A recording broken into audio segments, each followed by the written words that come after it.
Hey there, little starlights. It's Dee. Thanks for popping in. I say starlights because obviously it's about the stars and the planets for me. And I think each of us are here in divine timing to express and experience our own relation to this 3D world, along with the fourth and fifth and other dimensions that we get to experience. But okay, I've gone off attention. Wanted to pop in to talk about the new moon cycle and also the other current transits that are coming up and have happened recently. So each of the planets has an energy behind it and is really relative to your own birth chart. It's very specific to how it has unfolded in your chart, how you're going to feel it and how you're going to experience it. Also, it's going to have a little bit to do with your own emotional development and our awareness and consciousness specific to each of these elements and planets. It still happens anyway. Life still happens. Karma is still ripened. We don't always have to be plugged in to know, but things will happen given your specific dasha cycle and how things get unpacked. So what I want to talk about first is the new moon. That's the time when the moon is the darkest, and the moon is it's our mind and it's our internal capacity for peace. And y'all, I gotta just say, when the moon goes dark, sometimes my mind gets a little bit dark. So this is why it's a good time to go inward and to focus in on getting these details kind of kicked out and churned up, and to meditate and to plant the seeds of the things that you really want to grow. It's also an amazing time to look back over the last cycle to see what it is that you planted and how it grew and what came to fruition around that.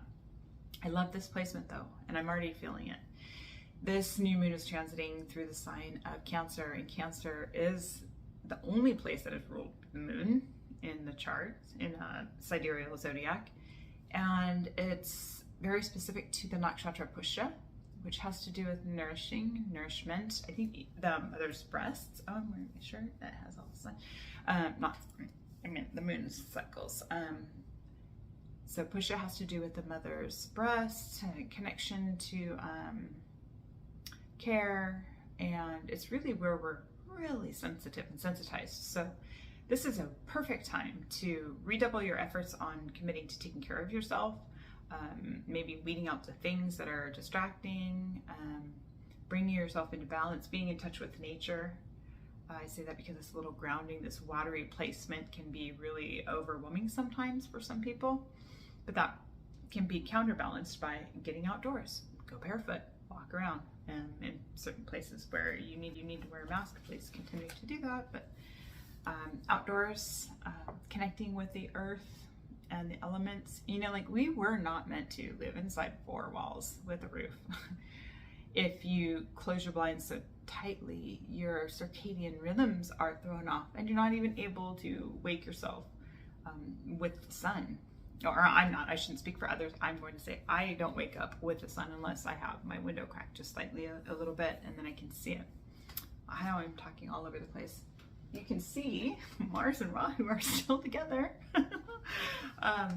There's a little bit of fight in me. You might be feeling it too, and I don't mean it in a bad way. And when I say fight, literally, it occurred to me this morning that I've been fencing.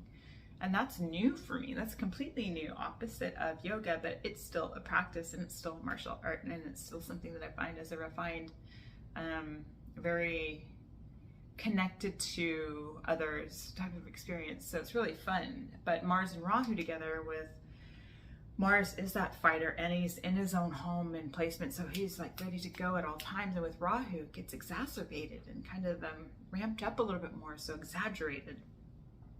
So if you're on the roads, and depending on how Mars is in your chart, where it's located, what else is aspecting it currently, what else is aspecting it, and a bunch of other things, but you might feel that you're ready to go.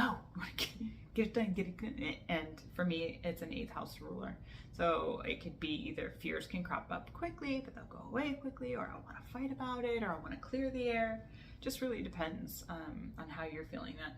So I'm also seeing Mercury is about to go into Leo, and it's going over this Gandanta point between Cancer and Leo. So the Gandanta points are from water to fire, and that's when there can be a disruption of the things that are ruled by Mercury. So commerce, connection to maybe contracts, words, fun, humor, knowledge, discernment. It's just a time not that you have to put something over your head and hide, but just to be aware that there is a transition space, like a bridge between one to the other. So you're going from water to fire. So just be mindful and be present, and just mindful and present, really.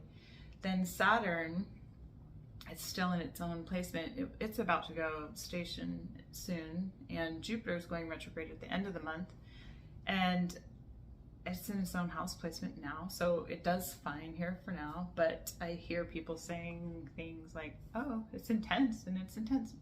It is intense. Everything's intense. Doorbells are intense if you keep ringing it over and over again.